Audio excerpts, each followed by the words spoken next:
E a história diz que todo aquele que abre mão de uma parte da sua liberdade por segurança, acaba ficando sem liberdade e sem segurança.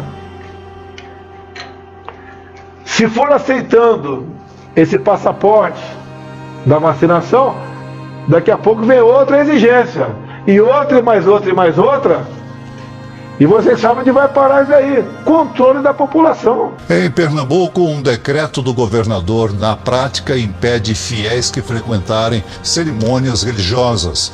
Serão exigidos comprovantes de vacinação ou testes de Covid. Missas e cultos devem acontecer com restrições de horários e capacidade.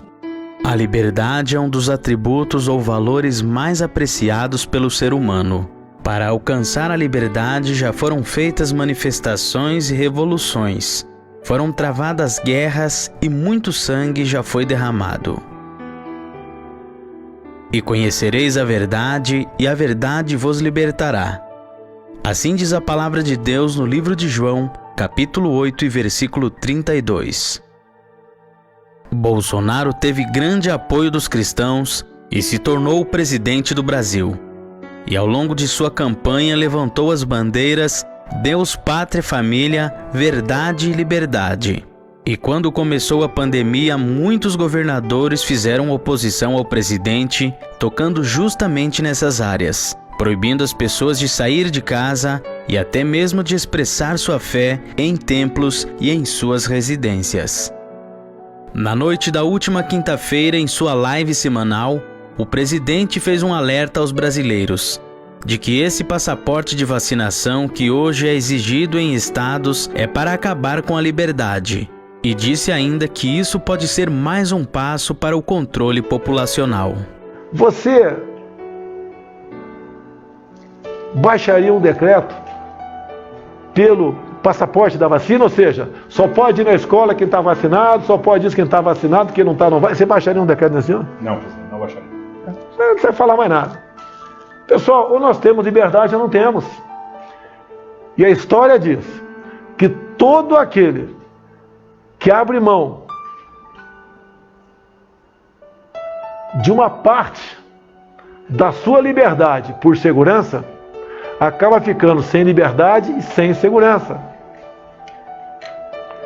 Se for aceitando esse passaporte da vacinação, daqui a pouco vem outra exigência, e outra, e mais outra, e mais outra, e vocês sabem onde vai parar isso aí: controle da população.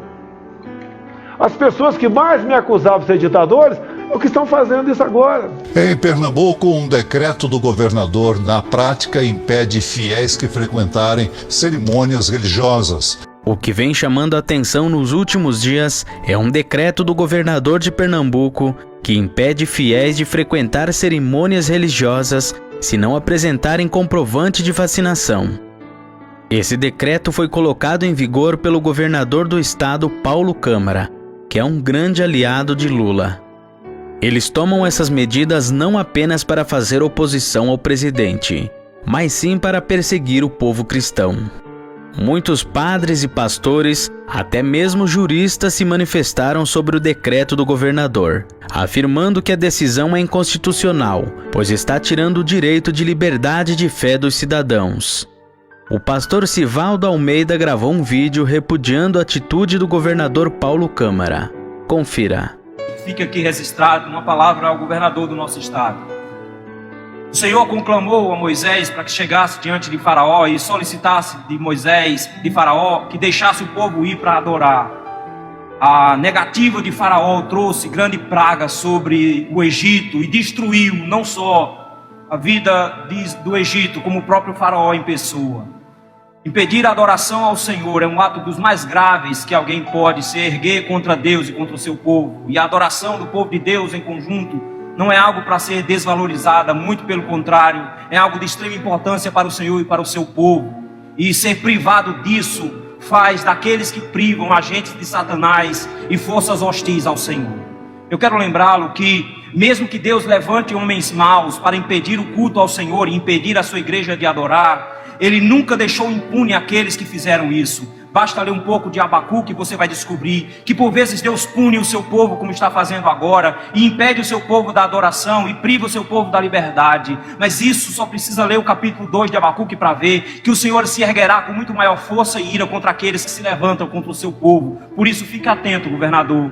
Você não luta contra um povo, você luta contra a igreja de Cristo. Quando você fecha uma igreja em adoração, você impede o povo de Deus de adorá-lo. Por isso fique atento, porque você luta contra o Senhor. Esse povo é o mais ordeiro da terra, mas nosso Deus é grande, poderoso e vitorioso.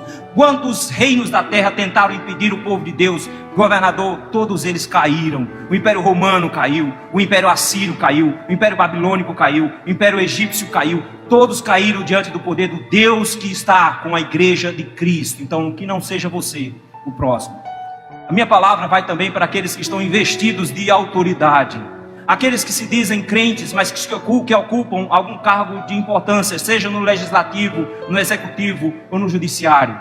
Trago para vocês a palavra de Mordecai a Esté, no capítulo de número 4, no versículo de número 13, quando ele diz a Esté: Mordecai respondeu a Esté: não imagines que por estares na casa do rei, só tu escaparás entre todos os judeus. Porque se de todo te calares agora, de outra parte se levantará para os judeus socorro e livramento, mas tu e a casa do teu pai perecereis. E quem sabe se para conjuntura como esta é que fostes elevada a rainha.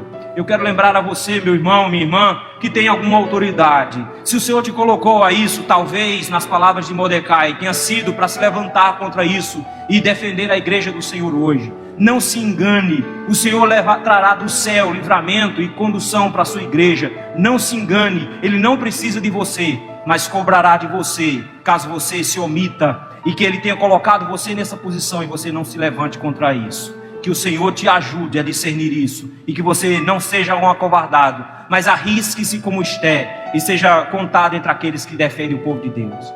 Minha última palavra é para a igreja de Cristo.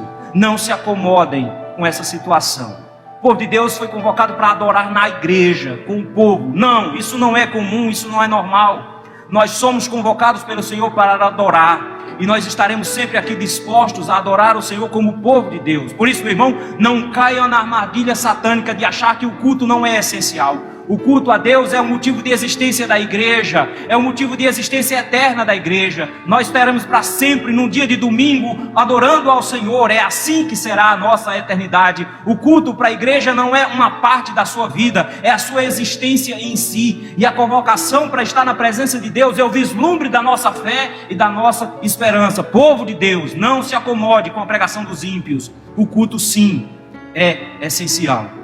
Por isso, ore. Ore para que Deus mude o coração dos nossos governantes.